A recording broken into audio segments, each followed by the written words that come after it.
എല്ലാവർക്കും ഹായ്. നിങ്ങളോടൊപ്പമുള്ള വിശകലന സേവനം കേളത്. കമ്പനിയുടെ സംഗ്രഹ ഡാറ്റയിൽ നിന്നാണ് ഞങ്ങൾ ആരംഭിക്കുന്നത്. നിങ്ങൾക്ക് താൽപ്പര്യമുണ്ടെങ്കിൽ നിങ്ങൾക്ക് ഇത് താൽക്കാലികമായി നിർത്താം. നിങ്ങൾക്ക് ഓർഗനൈസേഷന്റെ എല്ലാ പാരാമീറ്ററുകളും ശ്രദ്ധാപൂർവം കാണാൻ കഴിയും. ഇനി നമുക്ക് കമ്പനിയുടെ പ്രധാന സൂചകങ്ങൾ താരതമ്യം ചെയ്യാം.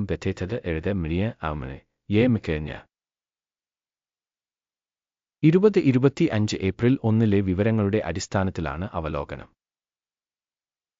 വർഗീകരണം വഴി കേരള സംഘടന ഉപവിഭാഗത്തിൽ പെടുന്നു. കവ്നോദയന് 67 സംഘടനകൾ വിശകലനത്തിൽ പങ്കെടുക്കുന്നു. ഇത് വളരെ പ്രാതിനിധ്യമാണ്. ഈ വീഡിയോയുടെ അവസാനം ഓർഡർ ടേബിളിനായി നോക്കുക. ചോദ്യം ചെയ്യപ്പെടുന്ന കമ്പനിയുടെ മൊത്തത്തിലുള്ള ഫലം ഇതാണ്: 10 പോയിന്റിൽ 6.5. ഉപവിഭാഗത്തിന്റെ ശരാശരി ഫലം 2.1 പോയിന്റ്. നിങ്ങൾ വിശാലമായി നോക്കുകയാണെങ്കിൽ മൊത്തം യുഎസ് സ്റ്റോക്ക് മാർക്കറ്റിൽ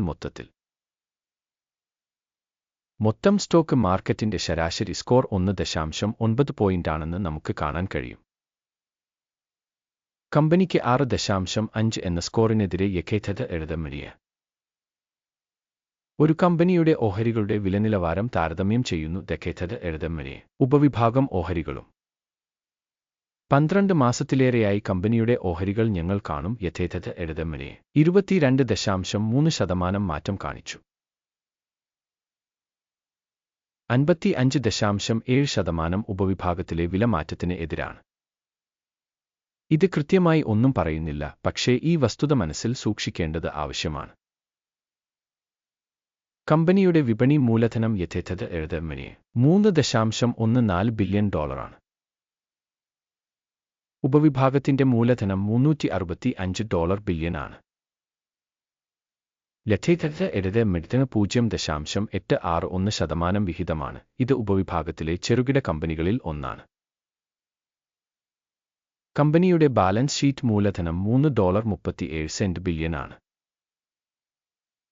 ഉപവിഭാഗത്തിന്റെ മൂലധനം $158 ബില്യൺ ആണ്.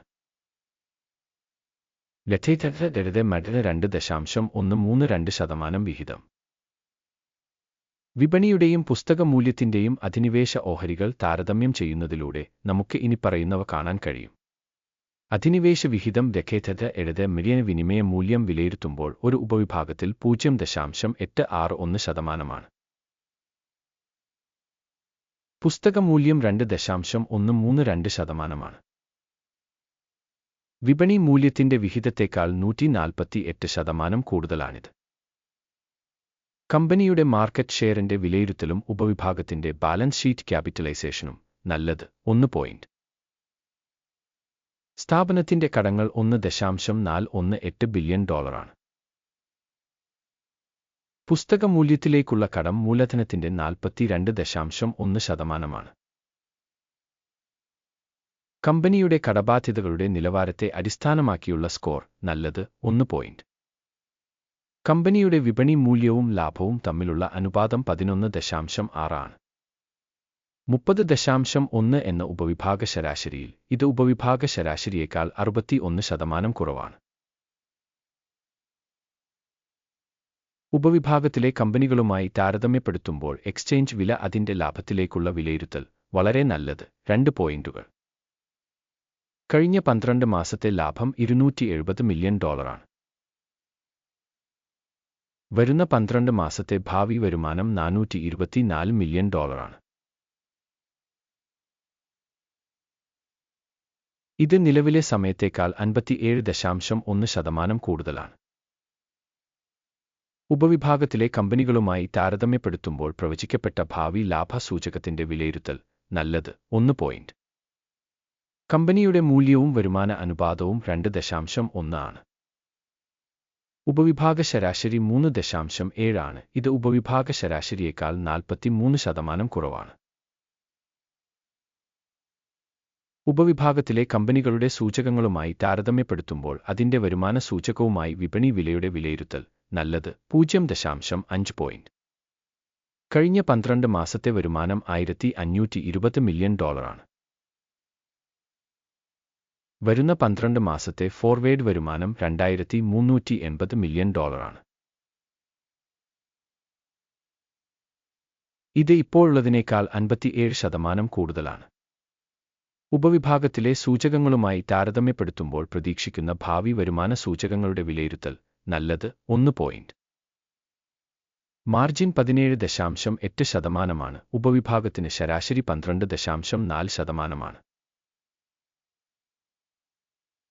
ഉപവിഭാഗ ശരാശരിയും കമ്പനിയുടെ പ്രകടനവും തമ്മിലുള്ള വ്യത്യാസം 5.4%.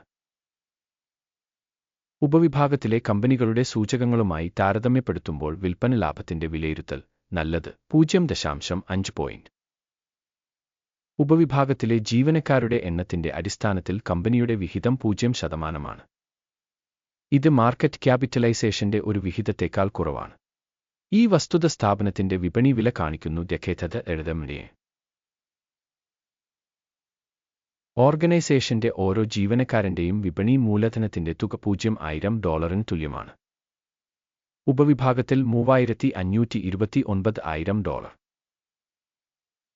ഉപവിഭാഗ ശരാശരിയും കമ്പനിയുടെ പ്രകടനവും തമ്മിലുള്ള വ്യത്യാസം 100%.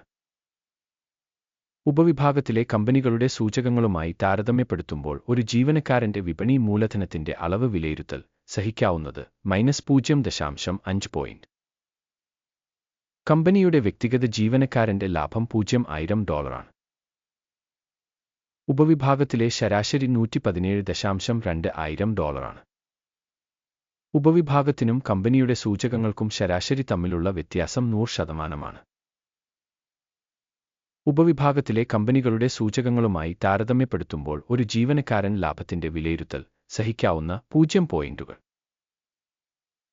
സ്ഥാപനത്തിലെ ഓരോ ജീവനക്കാരന്റെയും വരുമാനം $0,000. ഉപവിഭാഗത്തിൽ $943,000 ഉണ്ട്.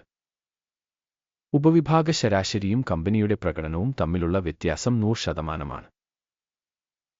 ഉപവിഭാഗത്തിലെ സൂചകങ്ങളുമായി താരതമ്യപ്പെടുത്തുമ്പോൾ ഓരോ കമ്പനി ജീവനക്കാരന്റെയും വരുമാനത്തിന്റെ വിഹിതത്തിന്റെ ഏകദേശ കണക്ക് സഹിക്കാവുന്ന 0 പോയിന്റുകൾ.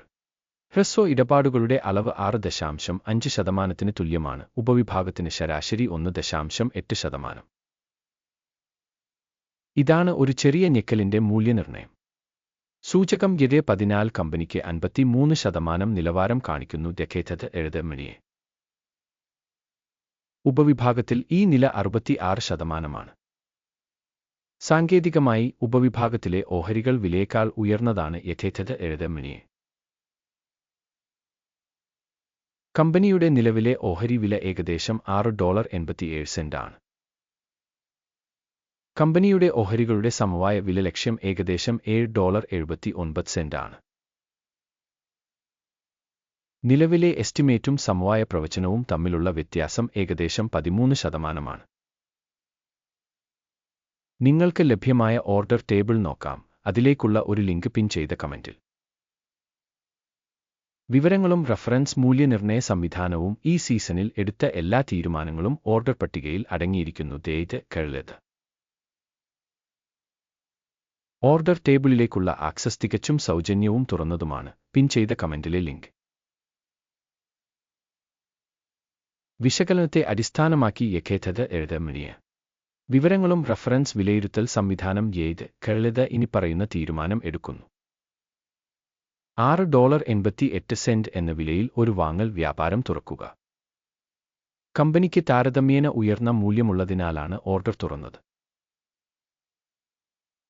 ഓർഗനൈസേഷനെ വിലയിരുത്തൽ മാനദണ്ഡം ഉപയോഗിച്ചാണ് വിലയിരുത്തിയത്. അക്കിമിന്റെ സൂചിക. എടുക്കുക ലാഭം 7.91 ആയി സജ്ജീകരിച്ചിരിക്കുന്നു. സ്റ്റോപ്പ് ലോസ് 5.85 ആയി സജ്ജീകരിച്ചിരിക്കുന്നു. ലാഭം അല്ലെങ്കിൽ സ്റ്റോപ്പ് നഷ്ടം വഴി ഓർഡർ അടച്ചിട്ടില്ലെങ്കിൽ. 2025 മെയ് 1 എക്സ്ചേഞ്ച് ട്രേഡിംഗ് പൂർത്തിയാകുമ്പോൾ ഓർഡർ സ്വയമേവ സ്ഥിരമാകും. അല്ലെങ്കിൽ ഈ തീയതിക്ക് മുമ്പുള്ള അവസാന പ്രവൃത്തി ദിവസം. ടിക്കർ വിൽപ്പനയ്ക്ക് ഒരു ബാലൻസിംഗ് ട്രേഡ് ആയിരിക്കും. ബാലൻസ് ഓർഡറിലെ വീഡിയോ ആയിരിക്കും അല്ലെങ്കിൽ ഈ ചാനലിൽ ഇതിനകം പ്രസിദ്ധീകരിച്ചതാണ്. ഓർഡറുകളിലൊന്ന് അടയ്ക്കുന്ന സാഹചര്യത്തിൽ പ്രധാനം അല്ലെങ്കിൽ ബാലൻസിംഗ് 1 നിലവിലെ വിലയിൽ വിപരീത ക്രമം നിശ്ചയിച്ചിരിക്കുന്നു. അവസാനം വരെ വീക്ഷിച്ചതിനും വിവരങ്ങളും റഫറൻസ് സംവിധാനവും ഉപയോഗിച്ചതിന് പ്രേക്ഷകർക്ക് വളരെ നന്ദി. ജയ്ത് കഴുകത്.